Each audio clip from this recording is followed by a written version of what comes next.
I brought my 1968 Lotus turbine engine powered Indy car, formerly driven by Joe Leonard. Let's take a look at your car, which people can't get enough of. I mean, it's just a beautiful wedge. Tell me about the design of that. Well, this was designed and built for the 1968 Indy 500. It's unique in that it's turbine engine powered. The rules allowed turbine engines. This thing at the time was running in first place in that race the whole time, and it was the pole car, if I'm correct. That's correct, yes. Said, you know what, I think an Indy car is what I need. So, I have a business dealing in turbine engines, so so it was a write-off. I gotcha.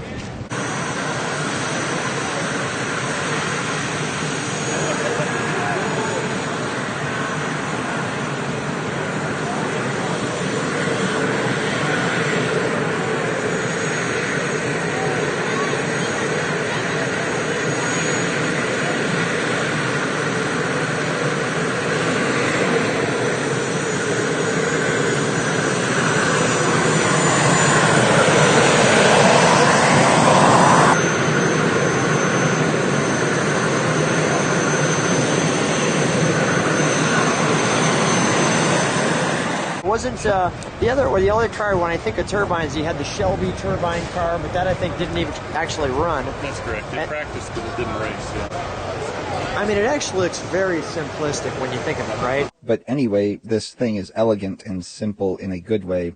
Elegance, perfection in design, fewer moving parts is reliability.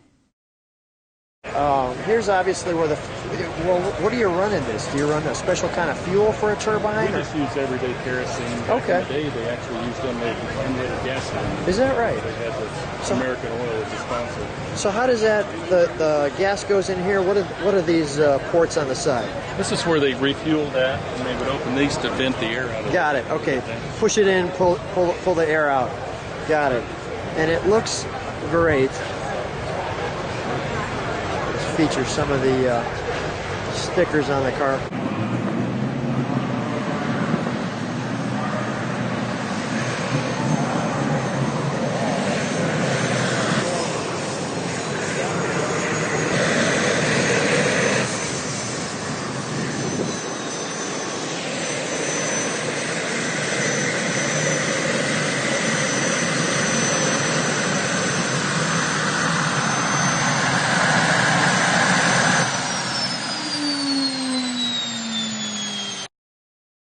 Indianapolis, Indiana, home to the legendary Indianapolis Motor Speedway and the famed Indy 500, often called the greatest spectacle in racing. The Indy 500 is unrivaled in the world of U.S. motorsports for its long history, tradition, and innovation. Perhaps nowhere was this more evident than in the 1968 Indy 500 and the ultimate showdown between standard piston-powered race cars and the relatively new turbine jet engine race cars.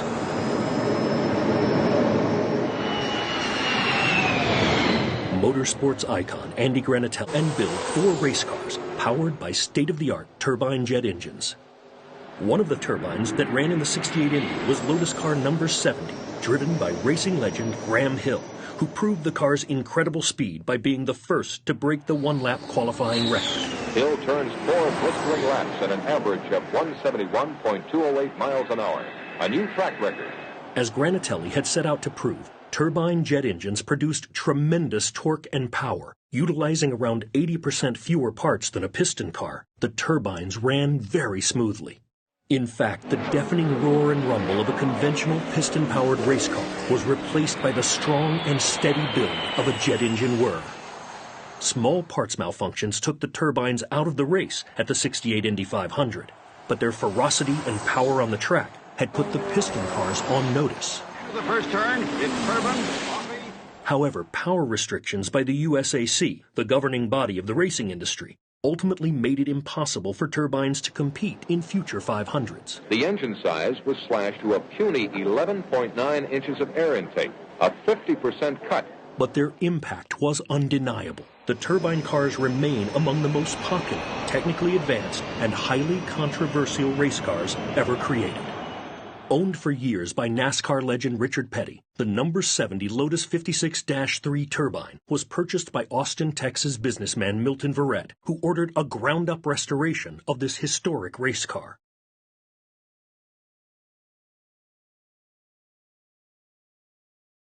The number 70 1968 Lotus 56-3 Indy turbine race car was never altered or converted to a piston-powered vehicle. Its only race was the historic 1968 Indy 500. The amazing restoration of this rare, iconic car is a powerful tribute to the innovative turbine engine program that had been created nearly 50 years earlier. There on the line is Andy Petrie in the Lotus Pratt & Whitney Special, the STP Special, which again comes from our Americana part of the entry. Looks at the victory in 1968 in the Indianapolis 500, and then bad luck took all three cars out of the running. Just let's go back, as you say, to 1968, turbine power, four-wheel drive. Just, it's 50 years ago. The Quattro. As they round the fourth turn heading towards the straightaway, it looks as though the field is all set. And we're going to get a start. Base car off.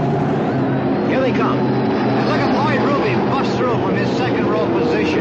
But Joe Leonard has busted out into the lead. The start is just as everybody has expected. The turbine car has taken the lead immediately. It's Joe Leonard out in front. Bobby Unser is in second place. The other two turbines will try to... There could be other reasons for that aside from lack of speed. Graham is a somewhat conservative driver. Perhaps he wants to see what happens for a while. And of course, Pollard hasn't had very many laps in this car. He's kind of practicing, maybe. Yes, I would feel he would take it easy for a few laps to get the feel of the automobile. There's a good look at the leader on this first lap, Joe Leonard. The rest of the field trailing out behind him. As though he may have some trouble. Mario into the pits, almost like it was last year. The fellow who won the pole here 2 years in a row. However, he is in obvious trouble. Do you have any idea what that smoke might be? Well, it's difficult to say. Looks as though he might have burned a piston, Jim. Okay, we'll back up in front. Joe Leonard is the story of San Jose, California. Former motorcycle driver driving this fabulous wet sheep turbine machine today. And he has a rather substantial lead right at the moment. Bobby Unser is... Another car smoking. That's Jochen Rindt this time. And here is Mario into the pits. This time stop.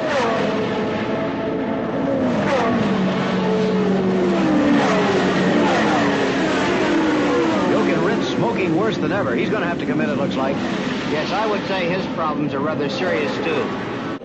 So we're going to use that time to go back now to just the other day when our cameras were mounted on the race car being driven by rookie Jim Malloy while he drove this track. As he leaves the pit area into turn one, he must stay down on the apron, out of the way of the faster-moving automobiles. He picks his speed up across the short straightaway and moves out into the groove as he enters turn two.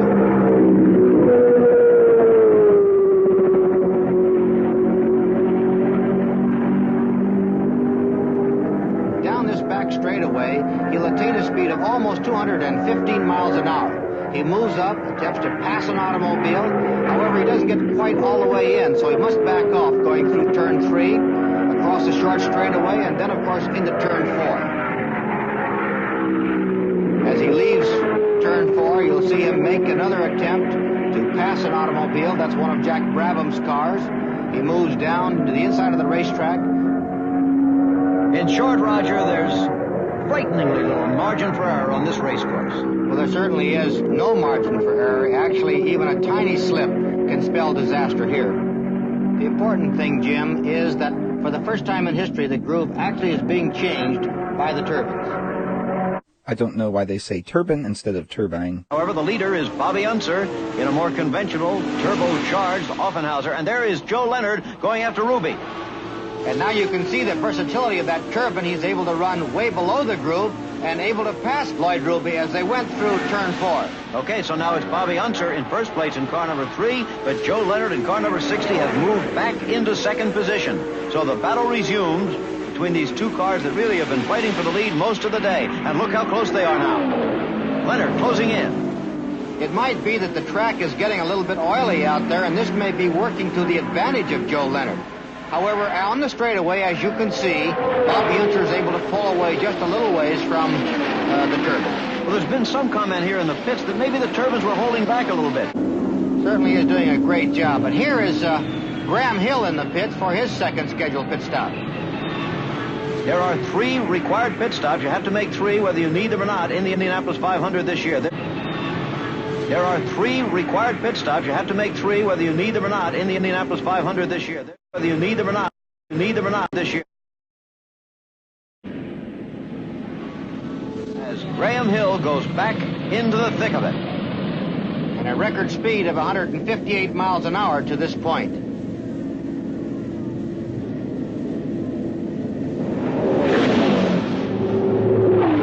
We're back in Indianapolis, where almost 300,000 people are watching one of the most exciting Indianapolis 500s of all time.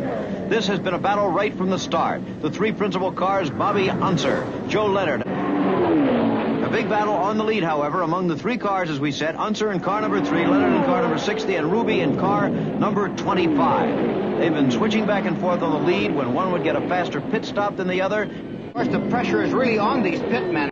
Stop could be very important. Very important. Let's see what this sign is. 3 cars have 1 full lap on the field, and it might rain. Now, what's the significance of that? Well, I think he's telling Joe to get the lead if he can. He'll be Unser in the pits very soon now. Pit stops have been really fast, anywhere from... It's Graham Hill out of control. Up against the wall, a wheel bouncing down the track. And no fire. He's getting out. Looks as though he might be all right. It's Graham Hill out of control. Up against the wall, a wheel bouncing down the track. And no fire. He's getting out. Looks as though he might be all right. He's walking in that same familiar, sedate Graham Hill fashion.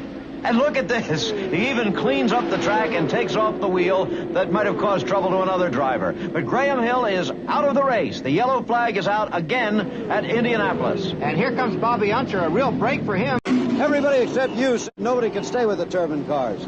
We don't have any horsepower. Every car here can beat us at the end of the straightaway. We just don't have any horsepower. In the race, we cannot run in competition because we have to slow down for traffic. Is the heat slowing up? The heat and no horsepower. We only got 480 horsepower. It's all that we have, and the rest of them got between 600 and 700. You're going to win? We're going to try. Is that a car without a horsepower? That Joe Leonard is certainly doing very well. And Granatelli waving Leonard by. Look how slowly Unser's coming out now.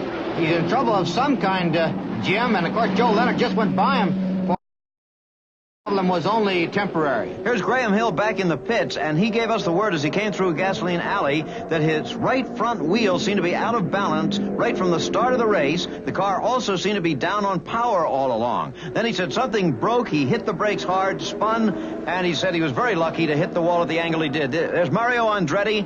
Lots of fine drivers out of this race already. Mario with a very dejected look on his face there. You can tell his disappointment. Out on the track, the yellow flag is still out, remember? And with Graham Hill out of the race, it is now assured that the winner this year will be a brand new winner. No past champion is left in the competition. 7 or 8 or 10 laps that'll be left is very difficult to know at this time. There's the green flag. It's out. The race is underway again. There goes the turbine. And Joe Leonard is slowing down for some reason. The turbine is stopping. This is absolutely unbelievable. A year ago, we saw almost exactly the same thing when Parnelli Jones, driving the very first turbine to appear in this race, stopped with, well, less laps than this to go. But it's the same thing all over again. Leonard has just stopped. Do you have any idea what could have happened, Roger? I have absolutely no idea whatsoever. If he didn't run out of fuel, I just can't possibly imagine what could have happened. Perhaps another transmission failure. The crowd loves what's happened. They're all for the old-fashioned piston engines against the newfangled turbine. Chris Economaki is down in the Granatelli pits with Parnelli Jones. Parnelli, what do they think it is? Well, they don't really know for sure, and of course the fellas haven't come back. They went down after the car and after Joe Leonard. Could it be fuel?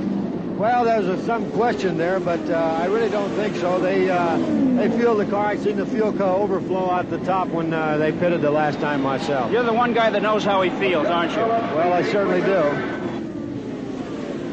And here's an ironic sight, a crushed Joe Leonard walking past Victory Lane, where he would have been in a very few minutes had the car not broken down.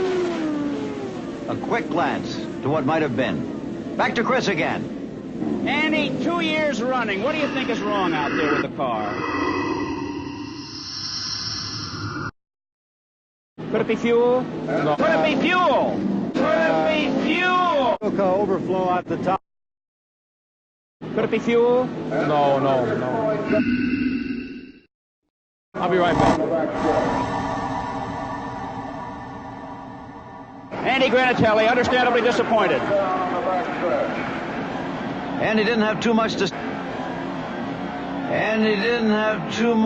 say, and as Chris said, that's understandable. There's the car being pushed into the infield, just absolutely at a dead stop. Leonard saying something to Andy. Heading back towards the pits. Chris Economaki still standing by. Joe, what a tough break for you. Joe Leonard here, being commiserated with. Joe, do you know what happened to the car? No, I don't know. Just like as if somebody turned the key off, Chris. Tough break, Joe. Tough break. The car? No, I don't know. Just like as if somebody turned the key off, Chris. Tough break, Joe. Roger, can you believe this? Look at this. The other turbine has stopped. Art Fowler. Well, this is the most unbelievable thing I ever have seen. Actually, we thought that these turbines were invincible. We believed that none of them would experience any problems of any kind, and now they're all out. Graham Hill went out in a crash, but the other two have just plain stopped in the closing laps of this automobile race. The 1968 Indianapolis 500, one that will be remembered for a long, long time. This is certainly one of the most unbelievable things I have ever seen. This was 68. But Colin Chapman was always the great innovator, and if he thought there was an edge to be found, he would try something, wouldn't he? He'd already had, of course, four-wheel drive in Formula One with the Ferguson, but this, again, was something different. And, OK, it wasn't the most successful car, but here it is, and it's still running, and it is another reminder of how the innovators have shaped motorsport, not just racing, but rallying as well over the years. And Andy Petrie with this Lotus with the Pratt & Whitney engine heading up the hill. Thank you to the Indianapolis Motor Speedway for bringing the car over. They've got an enormous museum there in Indiana, and if you have yet to go to Indianapolis, even on a quiet Wednesday in February, go. It must have been to get this Lotus Pratt & Whitney special up to the top of the hill. To witness firsthand the ultimate showdown between standard piston-powered race cars and the relatively new turbine jet engine race cars.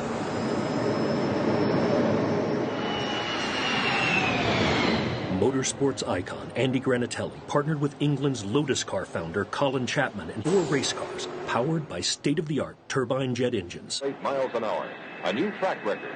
As Granatelli had set out to prove, turbine jet engines produced tremendous torque and power. Utilizing around 80% fewer parts than a piston car, the turbines ran very smoothly. The turbine cars remain among the most popular, technically advanced,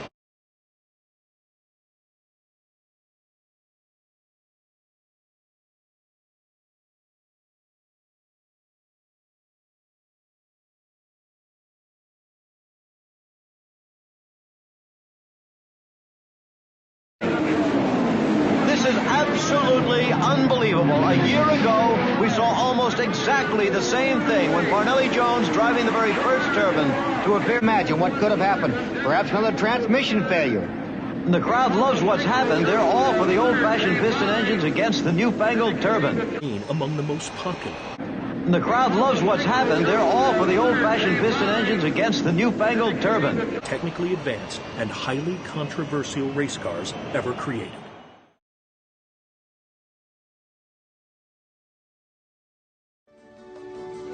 Have you ever tasted a rainbow and savor? You will.